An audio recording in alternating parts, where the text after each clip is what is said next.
Legal battles over voter roll purges heat up as mail-in ballot fight continues. Washington President Donald Trump has ramped up his attacks on state plans for mail-in ballots as parallel fights are intensifying over whether hundreds of thousands of people on state rolls may be ineligible to vote. Conservative groups have accelerated their litigation to push state officials to purge voter rolls in moves that could affect who receives mail-in ballots in this time of COVID-19 and could impact November's presidential contest. The conflict over potentially ineligible voters on state rolls, often pitting the ideological right against left, Republicans against Democrats, helped drive controversy over the Wisconsin primary held last month despite coronavirus risks. In a case now pending at the Wisconsin Supreme Court, the nonprofit Wisconsin Institute for Law and Liberty is trying to strike more than 200,000 names it believes are no longer valid in that swing state. In related action, the conservative group Judicial Watch has filed new lawsuits against North Carolina and Pennsylvania officials, claiming they have violated federal law by not keeping their rolls current. The Public Interest Legal Foundation, another right-wing group at the forefront of challenges to state lists, has a pending claim against Detroit. The group asserts that thousands of names of dead people are on city rolls. At the U.S. Supreme Court, the dueling ideological interests emerged in a 2018 voter purge dispute from Ohio. The five-justice conservative majority emphasized reports of millions of inaccurate or invalid voter registrations as the court upheld Ohio's purge practice. The four liberal justices, in dissent, highlighted barriers to casting a ballot and the importance of voting in a democracy. Today's growing litigation and any possible action on voter rolls necessarily merge with the increased public interest in mail-in balloting this election season. Groups such as Judicial Watch say they fear mass distribution of absentee ballot applications would invite thousands of ineligible residents to fill out ballots, while groups such as the American Civil Liberties Union fear people may not know they have been dropped from rolls in error until they do not receive mail ballots, and then it is too late to vote. We want to strike a balance between maintaining clean rolls and not unlawfully purging people who have a right to vote, said Selena Stewart, the League of Women Voters Senior Director of Advocacy and Litigation. She added that it is crucial that states have a systematic process to verify eligible voters and to notify people who are about to be dropped from rolls. The League has moved to intervene in multiple federal cases, seeking to back up local election officials and avoid any wide-scale purging of names. Judicial Watch recently targeted 2 counties in North Carolina, Mecklenburg and Guilford, and 3 in Pennsylvania, Bucks, Chester, and Delaware, asserting that thousands of inactive and potentially ineligible voters are on the rolls.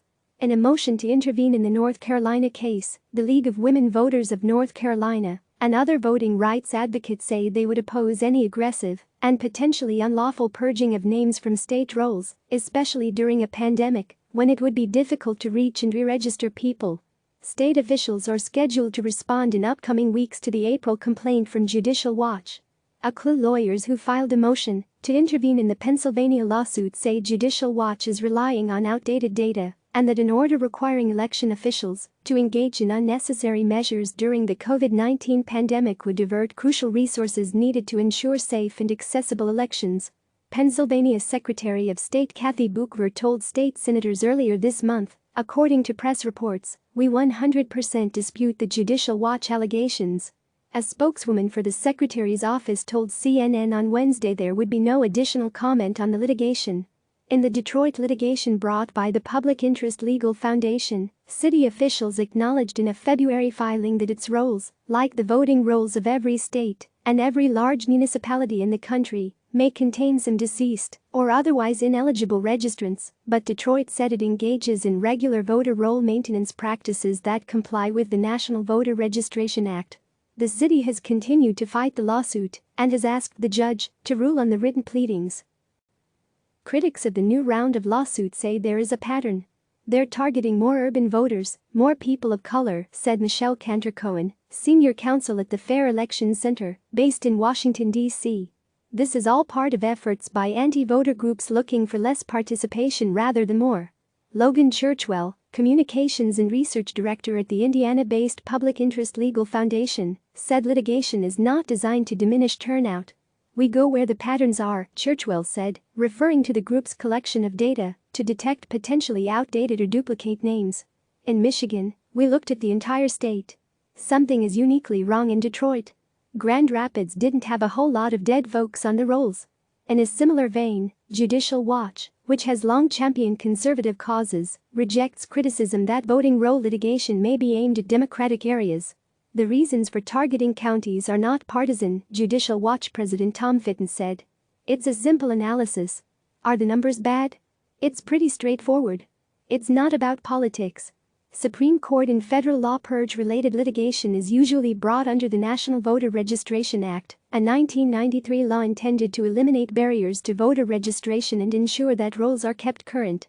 The fresh Pennsylvania case, filed by Judicial Watch in a Harrisburg-based U.S. District Court, is grounded in a section of the act requiring states to make a reasonable effort to remove the names of people who have become ineligible to vote because of a change of address or death. The National Voter Registration Act specifically forbids states from removing people from rolls simply because they failed to vote. The U.S. Supreme Court's 2018 case from Ohio tested that state's practice of striking people, partly because of a failure to vote. The state had added a step, sending postcards to people and giving them an opportunity to respond and let officials know that they had not moved and should remain on the rolls. If the postcard was not returned and an individual failed to vote for 4 more years, he or she was taken off the rolls. By a 5-4 vote, the Supreme Court upheld the law, stressing the need for accuracy in state lists and finding that the multi-step purge protected voters' rights. The current coronavirus emphasis on absentee voting raises the stakes for the integrity of voting rolls. Myrna Perez, director of the nonpartisan Brennan Center's Voting Rights and Election Program, said states sometimes rely on faulty data regarding addresses or similar names. If people have been struck from rolls in error, they often can clear it up on election day at their polling place. But with more people seeking to vote by mail, more people could be disenfranchised. If they are not on the rolls, Perez said, they won't receive a ballot. Trump has denounced vote-by-mail practices as potentially fraudulent and on Tuesday attacked California Democratic Governor Gavin Newsom for an order expanding mail-in balloting in that state. Trump declared at a news conference that Newsom was sending millions of ballots all over the state. Millions. To anybody. To anybody. People that aren't citizens, illegals, anybody that walks in California is gonna get a ballot. As CNN fact-checkers have detailed, Trump's claim is false. Newsom's order provides ballots only to people who are registered to vote. Non-citizens, including undocumented immigrants, are explicitly not permitted to register to vote in federal elections. Wisconsin battled a rush of litigation may slow by the end of summer. The National Voter Registration Act prevents states from removing people within 90 days of an election to ensure that voters are not struck in error and lose the ability to cast a ballot. 6 states are exempted, according to the Department of Justice, because they either have no voter registration requirements or allowed election day registration when the law took effect: Idaho, Minnesota, New Hampshire, North Dakota, Wisconsin, and Wyoming. They are supposed to follow state rules for maintaining accurate rolls. The National Conference of State Legislatures reports that more than half of all states rely on the Electronic Registration Information Center, which identifies voters who may have changed their addresses, moved out of state or died, and provides regular reports to states to help them improve the accuracy of rolls. The Wisconsin purge litigation may be moving toward resolution. It was brought by the Wisconsin Institute for Law and Liberty on behalf of 3 voters against the Wisconsin Elections Commission. The institute argued that the commission had a duty under state law to remove voters who had been identified as having moved and failed to respond to commission letters inquiring about their addresses last October. In a December ruling, a county circuit judge sided with the institute and ordered some 230,000 names removed from state lists. But in February, a Wisconsin appellate court reversed the ruling. It said the commission had no obligation to deactivate the voters and noted that the commission had questioned the reliability of its Electronic Registration Information Center data. The appeal of the Wisconsin Institute, which is also active in school choice and property rights causes, is now pending at the Wisconsin Supreme Court. The state high court initially split 3-3 on whether to intervene in an earlier stage. At the time, conservative Justice Daniel Kelly had recused himself because he was up for re-election.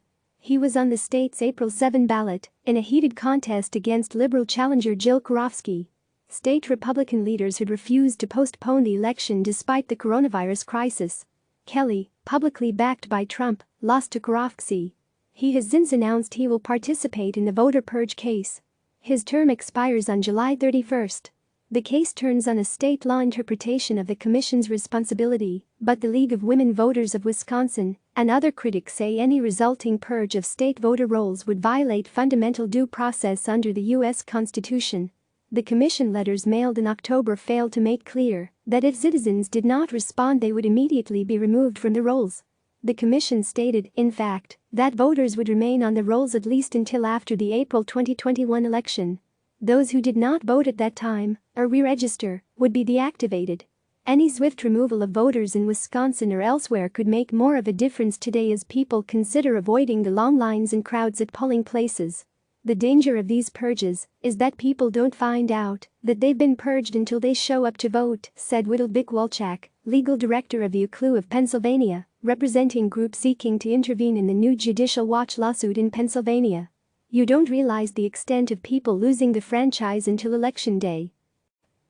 Click subscribe to receive the latest news.